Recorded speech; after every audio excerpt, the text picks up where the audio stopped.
할렐루야. 시편 37편 말씀 함께 나누겠습니다.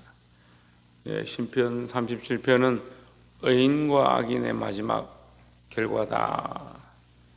의인은 지금 현실 세계에서 어려움이 있을지라도 그의 자손들이 잘 되고 결국 하나님 앞에서 심판받을 때 하나님께서 그의 보증이 되신다, 그런 결론이고, 악인은 결국 지금 잘 되는 것처럼 보일지라도 하나님은 그들을 금방 쇠하고 또 마지막 때 심판하실 때에 그들을 징벌하신다, 이렇게 기록하고 있습니다. 시편은 계속해서 제가 말씀드렸지만 시편 1편부터 끝까지 의인과 악인에 대한 모양들을 많이 강조하고 있습니다. 그래서 시편 1편을 보면 복 있는 자는 죄인의 길에 서지 아니하고 오만한 자의 자리에 앉지 아니하고 여호와의 율법을 즐거워하여 그 율법을 주야로 묵상하는 자로다, 이런 식으로 기록을 합니다. 복 있는 자의 모습에 대해서 의인과 악인으로 구분해서 말씀을 하고 있죠.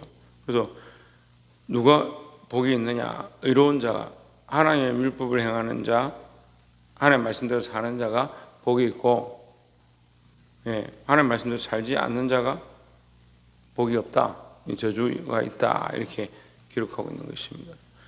그러니까 세상의 기준과는 완전히 다르죠. 세상에 복이 있는 사람은 뭡니까?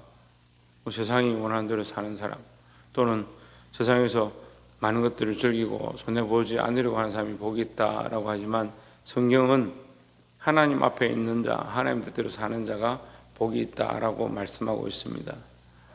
37편 1절에 행악자를 인하여 불평하여 하지 말며 불의를 행하는 자를 투기하지 말지어다. 행악하는 자를 보고 그 사람들이 지금 당장 잘 된다고 해서 불평하거나 투기하거나 나도 저렇게 할까, 그런 생각 자체를 가지지 마라. 왜?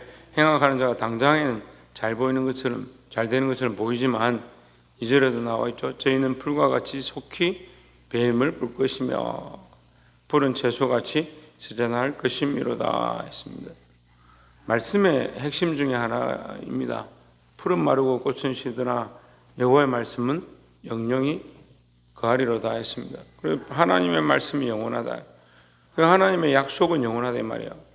하나님의 약속은 영원하단 말은 하나님의 그 약속, 하나님과의 그 언약을 붙잡는 자는 영원한 그 은혜를 맛볼 것이고, 그렇지 아니하고 풀은 마르고 꽃은 시드는데 눈에 보이는 풀과 그 꽃 당장 아름답고 좋아 보인다고 해서 그것을 붙잡는 자는 금방 함께 멸망할 것이다 라는 거죠.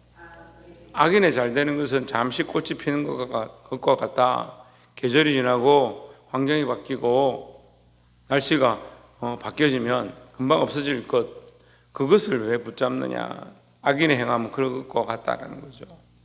그 악인의 형통을 보고 투기하거나 불평하지 마라. 하나님은 영원하시니까 우리가 바라보고 의뢰해야 될 것은 하나님이시지, 세상에 잠시 있다가 좋은 것, 그것을 쫓아가서는 안 된다라는 겁니다. 두 번째는 3절에 여호와를 의뢰하며 하여 선을 행하라. 땅에 거하여 그의 성실로 식물을 삼을지어다 했습니다. 자, 누구를 의지하느냐? 누구를 의뢰하느냐? 하나님을 의뢰하는 겁니다. 하나님을 의지하고 하나님께 하나님을 믿는 것, 의뢰라는 것은 의지하고 신뢰하는 거죠. 믿고 맡기는 거죠. 누구를 믿고 맡기냐? 그 세상의 금은보와 세상의 은행, 세상의 창고는 믿는데 하나님을 믿지 않는데, 그 신약에 예수님 오셔서 부자에 대한 비유를 얘기합니다. 그죠? 부자가 뭐예요? 곡식이 잘 되니까 나를 위해 창고를 짓겠다. 이 어리석은 자야, 이 밤에 하나님 네 영혼을 데려가시면 그것이 무슨 소용이냐? 누구의 것이 되겠냐? 그런데 인생은 자꾸 어떻게 생각합니까? 이 땅에 좋은 것, 즐기는 것, 이게 영원하다, 그렇게 생각하는 거죠. 꽃을 쫓아가지 말고 풀을 따라가지 마라. 하나님을 의뢰하라 하는 겁니다. 그래서 땅에 거하여 그의 성실로 식물을 삼을지어다 했기 때문에 땅에 거하란 말이 아니고 땅에 거하는 동안에 말이야, 땅에서 사는 동안에 그의 성실로 식물을 삼으라. 하나님의 성실, 하나님의 성실은 변하지 아니하고 하나님의 사랑은 변하지 아니하니까 그 하나님을 의지하라 하는 거죠. 4절에 여호와를 기뻐하라. 저가 내 마음의 소원을 이루어 주시리로다. 하나님을 기뻐하면 그 이 땅에 잘 되는 것과 이 세상에 그런 것들을 쫓아가고 그것을 보고 불평하다 보면 망할 수 있는데, 함께 망하는데, 여호와를 기뻐하면 저가 너의 소원을, 내 마음의 소원을 이루어 주신다. 하나님께서 이루어 주실 것들을 믿는 거죠. 하나님께서 역사하실 것들을 믿는 거죠. 그러니까 우리의 기쁨이 어디 있느냐? 하나님께 있다. 이 땅에 당장 안 되고 그 결과가 나타나지 않아도 우리가 기도하는 것을 쉬지 않는 것, 하나님께서 이루어 주실 것을 믿는 것이다 하는 겁니다. 5절에 너희 길을 여호와께 맡기라. 저를 의지하면 저가 이루시고 내 의를 빛같이 나타내시면 내 공의를 정오의 빛같이 하시리로다 했습니다. 하나님은 변치 않으시고 반드시 응답하신다.